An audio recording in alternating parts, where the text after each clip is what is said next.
Well, Senator Joe Lieberman really criticizing the White House for banning the term Islamist extremism in talking in a document about the global war on terror. Now, Joe Lieberman wrote a letter to the president, to his top advisor of counterterrorism chief, John Brennan, and he talked about that letter with Chris Wallace on Fox News Sunday.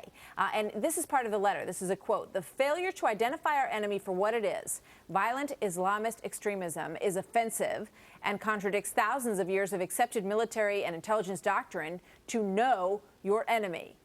I'm joined now by David Webb. He's a conservative radio talk show host and a member of the Tea Party, and radio talk show host Mark Levine. Welcome to both of you, gentlemen. Good to have you here today. Good to be here. Thank you. Mark, let me start with you. What do you think about that? Is Joe Lieberman right?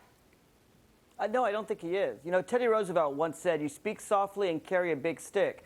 President Obama has done very good with the big stick. More attacks on Pakistan than in the first year than all of the 8 years of the Bush presidency, killing some very powerful leaders. But speaking softly is important, too. Every time we use the word Islam, we are offending a billion peaceful Muslims. Our battle is not with Islam. It's with a perversion of Islam, what they might call an Islam takfir. Yeah, that's what an extremist is. That's what an extremist is. That's why that's so let's the way call the an extremist for what it is. Let's call them extreme. Let's say that it's the violent extremists we oppose. Islamist extremists. Let me give you an example. When we fought the Nazis, we didn't call them the Nazi Germans so much. We fought communist Russia. We didn't focus on the fact that it was Russians, because we know that Germans and Russians are loyal to their identity, just like Muslims are loyal to Islam. We focused on communism, on Nazism. Don't use the word Islam. Use the word violent extremist, terrorism. David West, and you know what? We're going to get the help we need in the Muslim world. David, Mark is fundamentally wrong, and Senator Lieberman is right. We're going against what is known, and that words do matter in the president's own words. And if we can't name an enemy and see them for what they are, and by the way, Mark, we're not offending the Muslims who are being killed in larger numbers by their own radical Islamists. They know what it is. And if we can't name an enemy from their perspective, that enemy sees us as weak.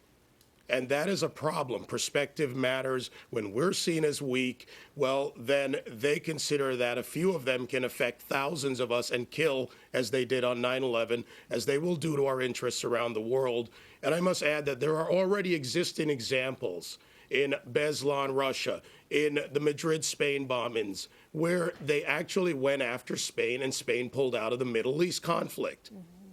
Yeah. Look, recently, I was going to say, recently, we just captured the biggest attack, really threatened attack since September 11th, the proposed New York City subway bombers, Najib al-Azazi. Right. How do we get him? We got him through having agents on the ground. If we want people, allies to help us, we have to make clear this is not a war against Islam. This is a war against violent extremism and terrorism. That is very clear, Mark. That's been made very clear. Well, then why use the term because Islam? President Bush, talked constantly about the fact that we're not at war with Islam. We are not at war with Muslims. And David's accurately pointed out that they have been some of the, most wounded victims in this battle. Exactly. So that's exactly the point. But when you talk about Islamic extremism, you have to understand. They did a report on Major Hassan, according to Senator Lieberman, that never mentioned Islamic radicalism.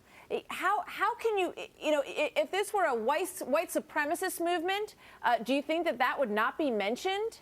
It's amazing, Martha, that this administration... To compare Islam to white supremacy isn't fair at all. No, I'm not comparing Islam to white supremacy. Yes, you are, in a sense. I'm comparing radical Islamists, terrorists who are driven by religious fervor, to white supremacists who are also white people who are driven by a fervor that is completely misplaced. To ignore that is, I think, to just be so naive.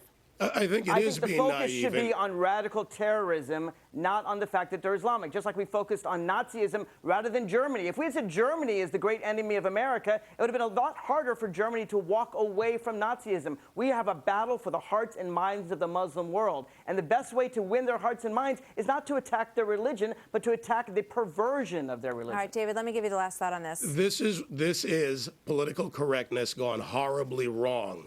We know who the enemy is. The Muslim world knows who the enemy is. This administration can name white supremacists. They can name that former military may join white supremacists. They can name everybody but the Muslim world for what it is. It's akin to appeasement. It is a foolish strategy. It makes us look weak, and it makes it much more easy for them to consider attacking not only us, but our interests around the world. You're both great guests, gentlemen, and I thank you very much for being with us today. Thanks, Mark. Thanks for having me. David. See you soon.